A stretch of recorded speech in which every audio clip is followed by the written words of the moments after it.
ಮದುವೆಯಾದ ಕೇವಲ 3 ತಿಂಗಳಲ್ಲಿ ಪತ್ನಿಯ ಅಕ್ರಮ ಸಂಬಂಧದ ವಿಷಯ ತಿಳಿದು ಮನನೊಂದ ಸರ್ವೆ ಇಲಾಖೆಯ ಗುತ್ತಿಗೆ ನೌಕರನೋರ್ವ ತುಂಗಾ ನಾಲೆಗೆ ಹಾರಿ ಆತ್ಮಹತ್ಯೆ ಮಾಡಿಕೊಂಡಿರುವ ಘಟನೆ ದಾವಣಗೆರೆ ಜಿಲ್ಲೆಯ ನ್ಯಾಮತಿ ತಾಲೂಕಿನ ಕಡದಕಟ್ಟೆ ಗ್ರಾಮದ ಬಳಿ ನಡೆದಿದೆ.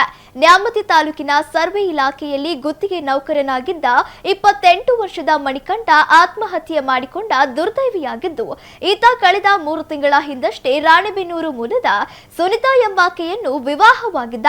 ಮದುವೆಯಾದಾಗಿನಿಂದಲೂ ಪತ್ನಿ ಸುನಿತಾ ತನ್ನ ಹಳೆಯ ಪ್ರಿಯಕರನೊಂದಿಗೆ ಸಂಬಂಧವನ್ನು ಮುಂದುವರಿಸಿದ್ದಳು ಎನ್ನಲಾಗಿದೆ. ಈ ವಿಷಯ ತಿಳಿದ ಮಣಿಕಂಠ ಆಕೆಗೆ ಎಷ್ಟೇ ಬುದ್ಧಿ ಹೇಳಿ ಮನವೊಲಿಸಲು ಯತ್ನಿಸಿದರೂ ಆಕೆ ಪ್ರಿಯಕರನ ಸಂಪರ್ಕ ಕಳೆದುಕೊಂಡಿರಲಿಲ್ಲ. ಇದರಿಂದ ತೀವ್ರ ಮಾನಸಿಕ ಬೇಸರಗೊಂಡಿದ್ದ ಮಣಿಕಂಠ ಕಡದಕಟ್ಟೆ ಗ್ರಾಮದ ಬಳಿ ಇರುವ ತುಂಗಾ ನಾಲೆಗೆ ಹಾರಿ ಜೀವ ಕಳೆದುಕೊಂಡಿದ್ದಾನೆ. ನಾಲೆಗೆ ಹಾರುವ ಮುನ್ನ ಮಣಿಕಂಠ ತನ್ನ ಬೈಕ್ ಹಾಗೂ ಬ್ಯಾಗ್ ಅನ್ನು ನಾಲೆಯ ದಂಡೆಯ ಮೇಲೆಯೇ ಬಿಟ್ಟು ಹೋಗಿದ್ದ.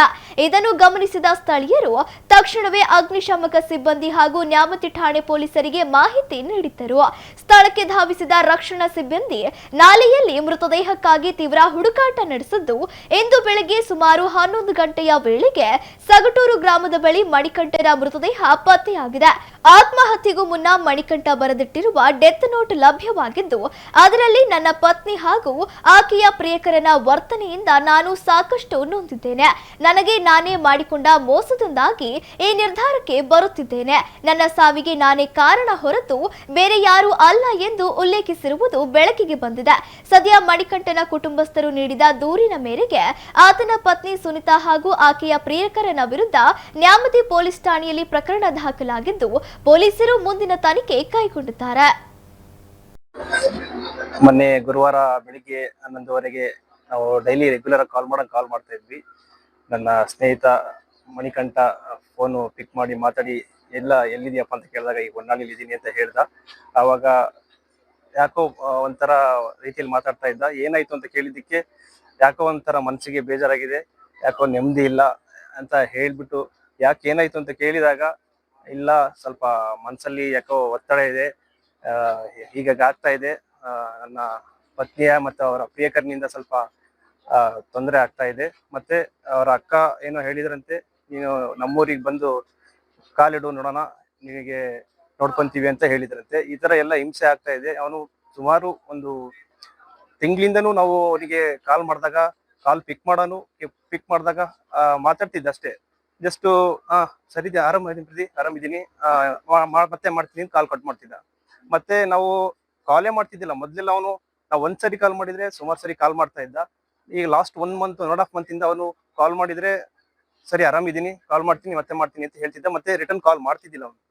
ನಾವು ಮತ್ತೆ ಅವತ್ತು ಬಿಡಿಸಿ ಕೇಳಿದಾಗ ಏನಾಯ್ತು ಹೇಳು ಅಂತ ಗುರುವಾರ ಬೆಳಿಗ್ಗೆ 11:15 ಕಾಲ್ ಮಾಡಿದಾಗ ಕೇಳಿದಾಗ ಏನಾಯ್ತು ಏನ್ ಬಿಡ್ತು ಅಂತ ಕೇಳಿದಾಗ ಅವನು ಹೇಳಿದ್ದು, ಇಲ್ಲ ಈ ತರ ಹಿಂಸೆ ಆಗ್ತಾ ಇದೆ, ತೊಂದರೆ ಆಗ್ತಾ ಇದೆ ಅಂತ ಹೇಳಿದ ಅಷ್ಟೇ. ನಾವು ಅದಕ್ಕೆ ಹೇಳಿದೆ ನಾನು, ಏನು ಧೈರ್ಯವಾಗಿರು, ಏನೋ ತಲೆ ಕೆಡಿಸ್ಕೊಳಕ್ ಹೋಗ್ಬೇಡ, ನೀವು ಅಮ್ಮನ ಮುಖ ನೋಡ್ಕೊಂಡು ಆರಾಮಾಗಿರು, ಹೋಗಿ ಅದ್ರ ಮುಂದೆ ಏನಾಗುತ್ತೋ ಎಲ್ಲ ದೊಡ್ಡವ್ರು ಕುತ್ಕೊಂಡು ಮಾತಾಡ್ಬಿಟ್ಟು ತೀರ್ಮಾನ ಮಾಡೋಣ. ಹಾಗಾಗಿ ಏನು ಜೀವಕ್ಕೆ ಏನು ಅಪಾಯ ಮಾಡ್ಕೋಬೇಡ, ಆರಾಮಾಗಿರು ಅಂತ ಗುರುವಾರ ಇಷ್ಟು ಹೇಳಿದ್ವಿ. ಮತ್ತೆ ಅವನು ಈವ್ನಿಂಗ್ ಆದ್ರೂ ಕಾಲ್ ಮಾಡಿ ಈವ್ನಿಂಗ್ ಮತ್ತೆ ಕಾಲ್ ಮಾಡ್ಲಿಲ್ಲ. ನನ್ನ ಫ್ರೆಂಡ್ ಇನ್ನೊಬ್ನು ಅವನಿಗೆ ಕಾಲ್ ಮಾಡಿ 4:06ಗೆ ಅವನಿಗೆ ಕಾಲ್ ಮಾಡಿದ್ದಾನೆ. ಕಾಲ್ ಮಾಡ್ಬಿಟ್ಟು, ಇಲ್ಲ ಮಂಜು, ನಾನು ಯಾಕೋ ಸಾಯ್ತಿದ್ದೀನಿ, ನಮ್ಮ ಅಮ್ಮನ ಚೆನ್ನಾಗಿ ನೋಡ್ಕೊಂಡು ಅವ್ರಿಗೆ ಏನು ತೊಂದರೆ ಆಗ್ದಂಗೆ ನೋಡ್ಕೊಳ್ರಿ ಅಂತ ಹೇಳಿ 4:06ಕ್ಕೆ ಕಾಲ್ ಕಟ್ ಮಾಡಿದನು. 4:08 ಅಥವಾ 4:10 ಸುಮಾರಿಗೆ ಅವನು ಚಾನಲ್ಗೆ ಹಾರಿದ್ದಾನೆ. ಮತ್ತೆ ನಾವು ಕಾಲ್ ಮಾಡಿದ್ರೆ ಪುನಃ ಕಾಲ್ ಪಿಕ್ ಮಾಡ್ಲಿಲ್ಲ.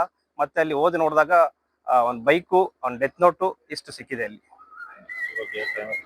ಇದರ ಬಗ್ಗೆ ಸೂಕ್ತ ತನಿಖೆ ನಡೆಸಿ ಕಾನೂನು ಕ್ರಮ ಏನೇನಿದೆಯೋ ಅದನ್ನೆಲ್ಲ ಮಾಡಿ ಅವನಿಗೊಂದು ಆತ್ಮಕ್ಕೆ ಶಾಂತಿ ಸಿಗ್ಬೇಕು, ಅವರ ತಾಯಿಗೆ ಸ್ವಲ್ಪ ಶಕ್ತಿ ಬರ್ಲಿ ಅಂತ ಬೇಡ್ಕೊಳ್ತೇವೆ ಭಗವಂತನಲ್ಲಿ.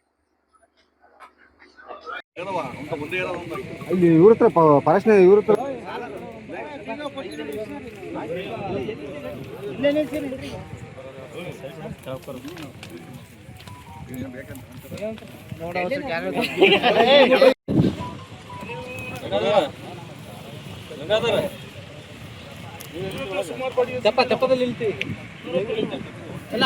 ಅಲ್ಲಿ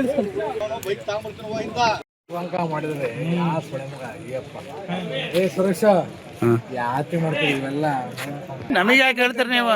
ಅಧಿಕಾರ ಹಿಡ್ಕೊಂಡು ನಮ್ಮ ಅಧಿಕಾರ ಹಿಡ್ಕೊಂಡು ಯಾತಿ ಮಾಡ್ತೀರಿ ಅಧಿಕಾರ ನೀವಿಲ್ಲ